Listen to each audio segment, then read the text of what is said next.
அனைவருக்கும் வணக்கம். இந்த வீடியோவில் நாம் காண இருப்பது H1B விசா பற்றி.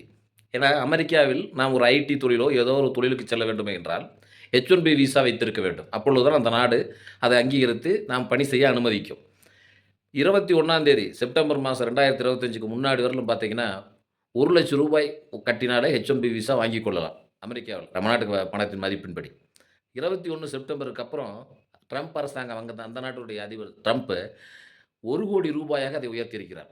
ரூ. 1,00,00,000 செலுத்தி H1B விசாவை பெற்றுக்கொள்ளுங்கள் அப்படின்னு. இப்ப இதில நமக்கு இந்திய தொழில்நுட்ப வல்லுநர்கள், ஐடி துறையில வேலை செய்பவர்கள் மற்றும் பல துறைகளிலே வேலை செய்யக்கூடிய இந்தியர்களுக்கு இது ஒரு பெரிய துன்பமான செய்தியாக அமைகிறது. ஏனென்றால் ரூ. 1,00,00,000 செலுத்தி அந்த விசாவை பெற வேண்டும். அதற்கப்புறம் சம்பளம். ஏன்னா, அங்கே அமெரிக்கர்களுக்கு அதிக வேலைவாய்ப்பு தர வேண்டும் என்ற நோக்கத்திலே ட்ரம்ப் அவர்கள் அதை உருவாக்கியிருக்கிறார். ஒரு கம்பெனி அங்க ஐடி கம்பெனில அமெரிக்கர்களை வேலைக்கு வைத்துக் கொண்டால், அவர்களுக்கு அதிக சம்பளம் தர வேண்டும்.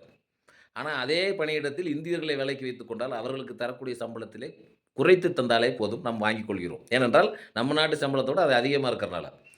இப்ப இந்த விஷயத்த நம்ம பார்த்தோம்னா, ஒரு வகையில அமெரிக்காவுக்கு லாபம் மாரி தெரியுது. ரூ. 1,00,00,000 விசா நம்ம பணம் கட்டுறோம்ல அப்படின்னு நீங்க கேட்கலாம். அது நமக்கு நஷ்டம், அமெரிக்காவுக்கு லாபம்னு. ஆனா, அமெரிக்காவில இருக்கக்கூடிய ஐடி கம்பெனியுடைய நிலைமைய பாருங்க. நாம அந்த ஐடி கம்பெனில இந்தியர்கள் எல்லாம் வேலைய விட்டு நிறுத்திவிட்டு, அமெரிக்க ஆட்களையே வைத்து வேலை செய்தால், அவர்களுக்கு அதிகமான சம்பளம் தரணும். அப்ப அது அவர்களுக்கு பெரிய நஷ்டத்தில் முடியும். இத வந்து ட்ரம்ப் யோசிக்காம விட்டுருப்பார்ன்னு நெனைக்கிறோம்.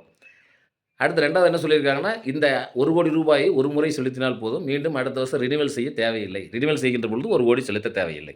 அப்படின்னு சொல்லியிருக்கிறாங்க. இப்ப நாம இன்னொரு வகையில யோசிச்சு பார்க்கலாம். ஐடி துறை தானே பிபிஓவாக இருந்து வீடுகள்ல இருந்து செஞ்சு வொர்க் ஃப்ரம் ஹோம்னு சொல்றாங்க இல்லைங்களா? அது மாரி செஞ்சிடலாம்ல அப்படின்னு நீங்க கேட்கலாம். அவ்வாறு செய்கின்ற பொழுது கூட அமெரிக்க அரசாங்கம் பிபிஓவுக்கு 25% டேரிஃப் போட்டிருக்கிறாங்க. அப்போ எப்படி பார்த்தாலும் H1B விசா வாங்குனா ரூ. 1,00,00,000 கட்டணும். வீட்டிலேருந்து செஞ்சா 25% டேரிஃப். அப்போ இந்தியாவிலிருந்து அமெரிக்கா செல்ல வேண்டும் என்று நினைக்கக்கூடிய ஐடி வல்லுநர்களுடைய கனவு இந்த இடத்துல பெரிய தடையாக அமைகிறது. அதற்காக அவர் வருத்தப்பட வேண்டியதில்லை.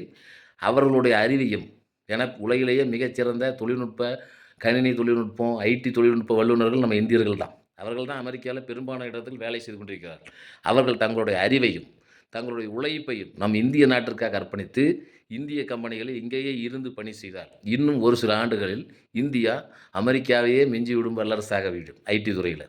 அதனால நம்ம அவ்வளோ பெரிய பணத்த கட்டி போக முடியலையே அப்படின்னு வருத்தப்படக்கூடிய இந்திய இளைஞர்கள் தங்களுடைய அறிவினையும், உழைப்பினையும் நம் நாட்டிற்கு செலுத்துமாறு நான் கேட்டுக்கொள்கின்றேன். ஜெய் ஹிந்த்.